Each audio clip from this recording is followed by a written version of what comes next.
But பெண்களுக்கு வந்து அதிகமான அளவு வந்து இந்த நோய் பாதிக்குது. இந்த இந்த நோய் என்ன பண்ணுது? அப்படியேப்பட்ட என்ன நோய் அது அப்படின்னு பார்க்கும்போது பார்த்தீங்கன்னா, யூரின் இன்கான்டினன்ஸ் அப்படின்னு சொல்லுவாங்க. அதாவது சிறுநீர் கசிவு அப்படின்னு சொல்லக்கூடிய ஒரு நோய் தான் இது.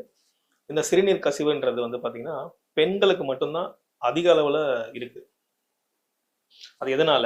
அதை வந்து எப்படி வந்து நம்ம வீட்டில் எளிய முறையில் வந்து ரொம்ப சாதாரணமாக சரி செஞ்சு கொள்ள முடியும் அப்படின்றத பற்றி தான் இந்த வீடியோவில் பார்க்க போகிறோம். இந்த யூரின் இன்கான்டினன்ஸ், அதாவது சிறுநீர் கசிவுன்றது, இந்த நோய் வந்து பார்த்தீங்கன்னா உடல் அளவில் மட்டும் பாதிப்பு தராமல் மனது அளவுலேயும் வந்து நிறைய பாதிப்பை வந்து பெண்களுக்கு உண்டாக்குது.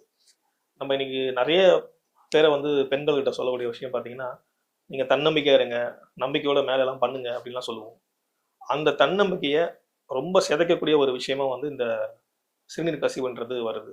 இது வயது எந்த வயதினருக்கு அதிகமாக வருது, வயதானதான் வருமா அப்படின்னா, ரொம்ப இளம் வயதில் கல்யாணமாகி ஒரு டெலிவரி, அதாவது ஒரு குழந்தை பிறப்பு ஏற்பட்ட அதுக்கு அதுக்கு அதுக்கு அடுத்த நேரம்ல இருந்தே வந்து இந்த சிறுநீர் கசிவுன்றது தொடங்க ஆரம்பிச்சிருக்கு.